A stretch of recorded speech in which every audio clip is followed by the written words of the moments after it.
Assalamualaikum warahmatullahi wabarakatuh. Hari ini kita akan membahas demokrasi liberal. Ya.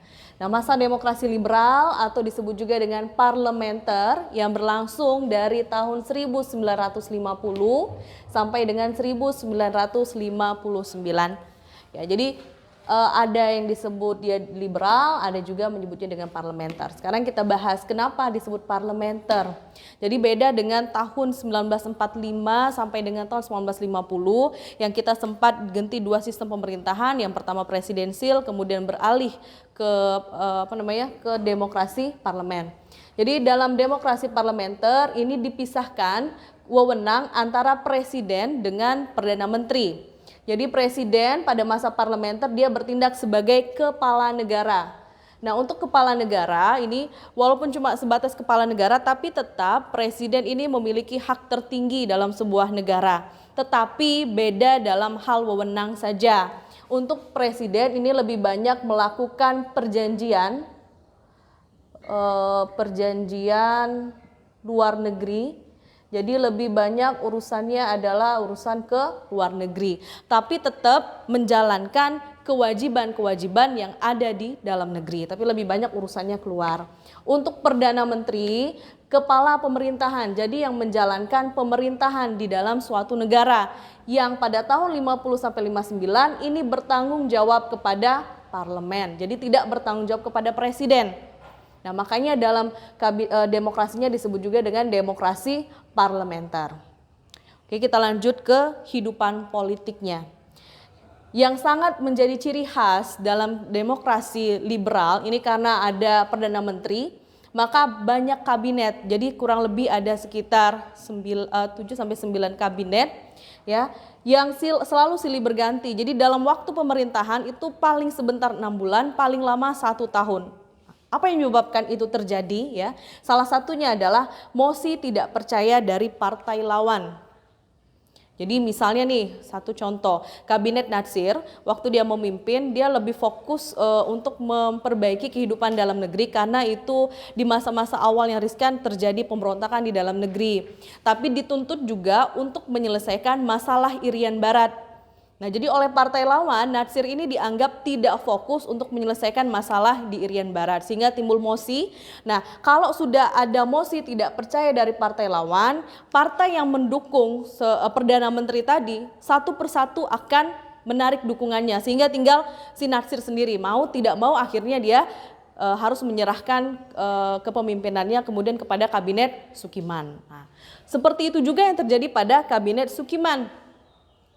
Nih, jadi itu penyebab yang kedua. Kemudian ada perdebatan dalam konstituante yang menimbulkan konflik berkepanjangan.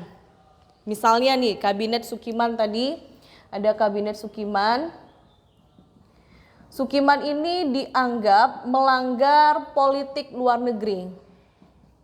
Ini dianggap melanggar politik luar negeri Indonesia yang bebas aktif. Bebas artinya tidak memihak blok manapun karena kalau dikaitkan dengan keadaan dunia pada saat ini adalah masa atau eranya perang dingin antara Amerika dengan Uni Soviet. Dalam dalam Kabinet Sukiman ini dianggap melanggar karena menandatangani nota kesepakatan. Jadi menandatangani nota kesepakatan yang disebut dengan MSA, Mutual Security Act. Dianggap apa? Ini lebih karena dalam perjanjian itu dianggap bahwa untuk bantuan militer dan ekonomi Indonesia harus lebih fokus kepada Amerika Serikat.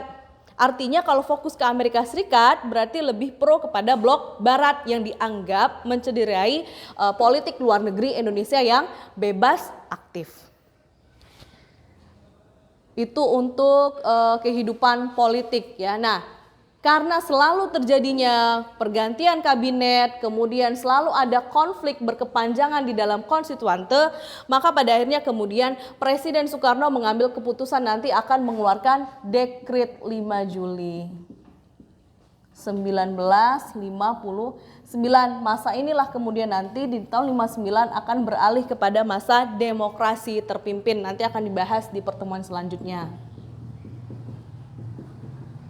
Oke, Oke, itu untuk kehidupan politik. Sekarang kita bahas kehidupan ekonomi. Salah satu kebijakannya itu adalah dari Dr. Sumitro Joyo Hadikusumo, namanya Gerakan Benteng.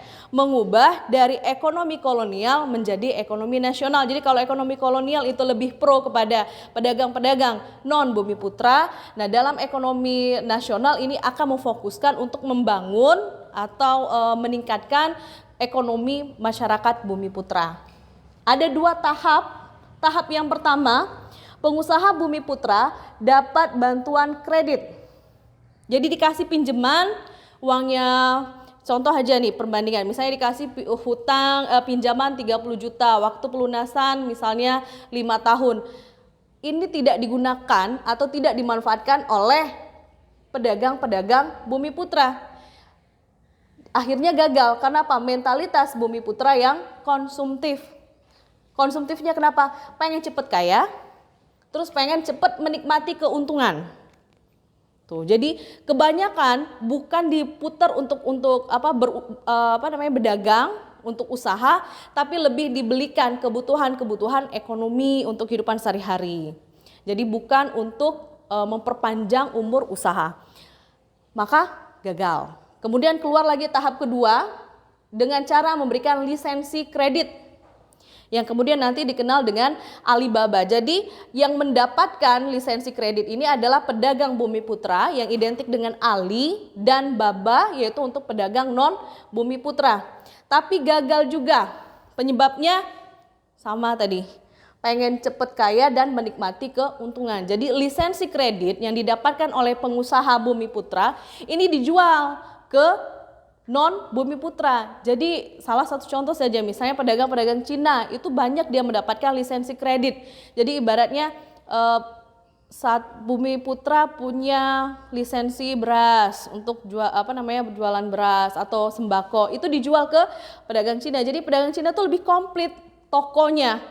Nah, yang kita nih tadi dengan menjualkan lisensi udah dapet duitnya itu dari awal, sehingga lebih cepat kaya dan ingin menikmati keuntungan, dan akhirnya kebijakan ini juga gagal. Nah, sampai sini dulu untuk pertemuan kita yang membahas tentang demokrasi liberal dan parlementer.